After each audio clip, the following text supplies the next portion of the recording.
Welcome back. आज CBSE board 2025 का question हम लोग सॉल्व करेंगे। तो आइए सॉल्व करते हैं। पहले मल्टीपल चॉइस क्वेश्चन सॉल्व करेंगे।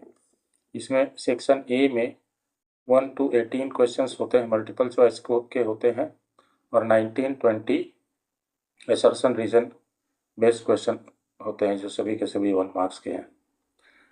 तो पहले मल्टीपल चॉइस क्वेश्चन हम लोग सॉल्व करते हैं।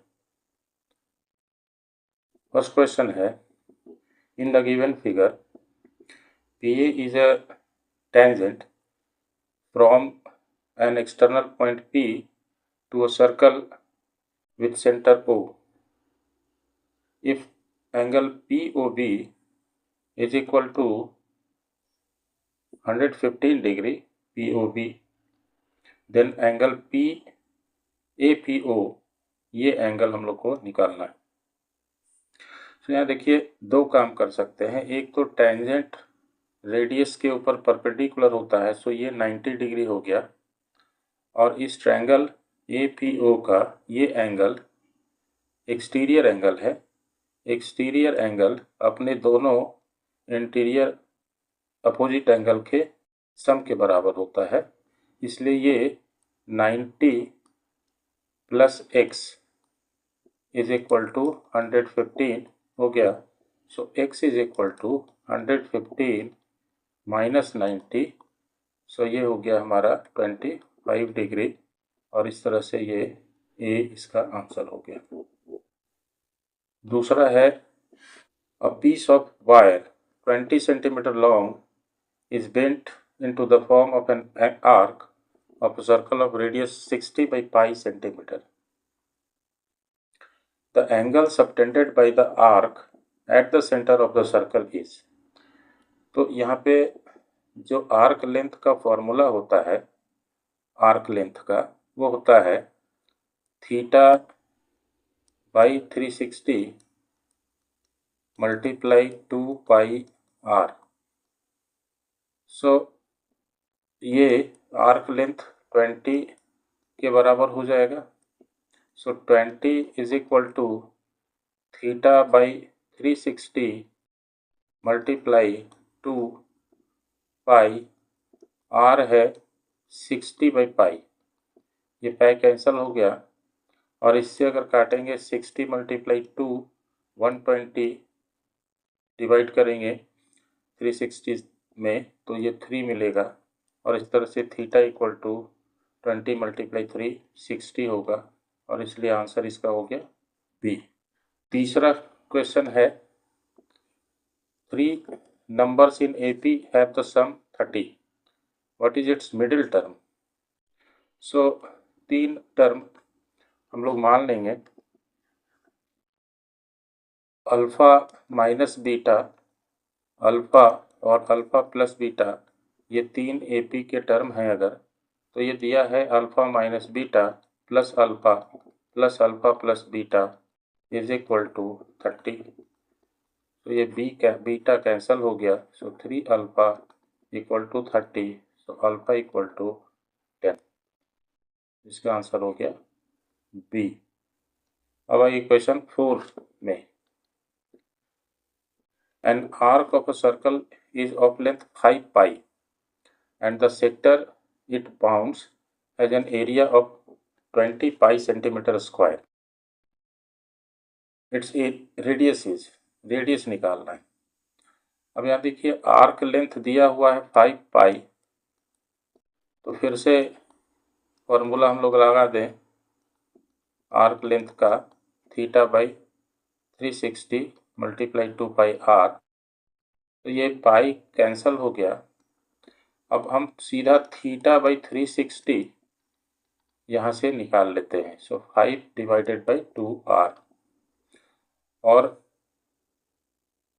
रेडियस ऑफ द सेक्टर होता है, area of the sector 20 pi is equal to theta by 360 multiply pi R square, और theta by 360 5 by 2 pi 2r 5 pi R square. So ये pi यहाँ फिर से ये कैंसिल हो जाएगा पाई, और एक आर कैंसिल हो गया। So r is equal to 20 multiply 2 by 5, ये 2 इधर चला गया, 5 इधर आ गया, और इस तरह से ये 5 4 जा 20, सो r इक्वल टू 8 हो गया। और इस तरह से ये क्वेश्चन नंबर 4 का आंसर डी हो गया। Question number 5, if x is equal to 1 and y equal to 2 is a solution of the pair of linear equation 2x minus 3y plus a equal to 0 and 2x plus 3y minus b equal to 0, then ये relation क्या बनेगा a और b में।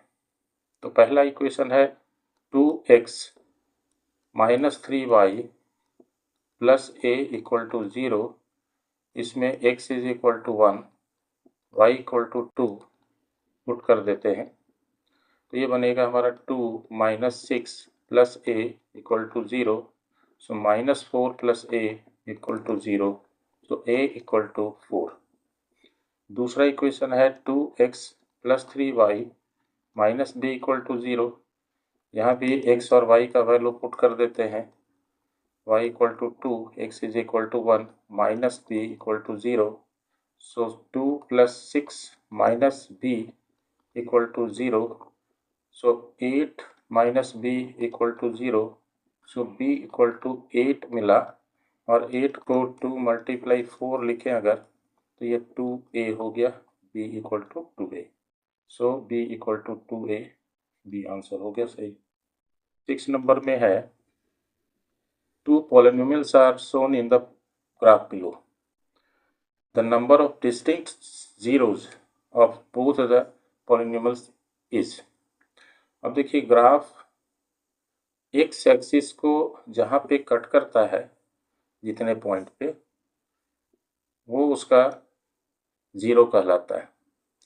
तो ये पहला graph है, ये 2 पॉइंट एक्स एक्सिस के 2 पॉइंट पे कट कर रहा है, इसका मतलब है कि मान लिया ए और बी इसके 2 पॉइंट हैं, ए बी 2 0 हो गए। सिमिलरली दूसरा जो ग्राफ है ये भी इसको उसी पॉइंट पर कट कर रहा है जहाँ पे पहला ग्राफ कट कर रहा था, तो इसके भी 2 जीरोज हो जाएंगे, ए और बी। सो ये बेसिकली ये तो 4 0 हो गया, लेकिन चूंकि दोनों इक्वल है, दोनों के इक्वल रूट्स हैं, सो डिस्टिंक्ट रूट जो होगा वो 2 हो जाएगा। If alpha plus beta equal to 90 and alpha equal to 2 beta, then cos square alpha plus sin square beta is equal to, तो अब देखिए 2 काम कर सकते हैं, ये alpha plus beta equal to 90 में अल्फा का वैल्यू 2 बीटा पुट कर दें, तो हमारा 3 beta is equal to 90, so beta is equal to 30 degree मिलेगा। तो अल्फा कितना हो जाएगा, अल्फा 2 बीटा है, इसलिए 2 multiply 30 is equal to 60 degree होगा। अब इसमें हम लोग पुट कर दें cos square alpha plus sine square beta is equal to cos square alpha is 60 degree, beta sine square beta 30 degree, cos 60 होता है 1/2 और साइन 30 भी 1/2 होता है, और इस तरह से ये 1/4 प्लस 1/4, 4 एलसीएम ले लीजिए, 1 + 1, तो 2/4 दैट इज 1/2। ये आंसर हो गया इसका बी। आज हम लोग यहीं तक करेंगे, बाकी के क्वेश्चन अगले वीडियो में करेंगे, और इसके लिए आपको हमारे चैनल को सब्सक्राइब करना है, वीडियो लाइक करना है, जिससे आपको नेक्स्ट वीडियो आसानी से मिले। धन्यवाद।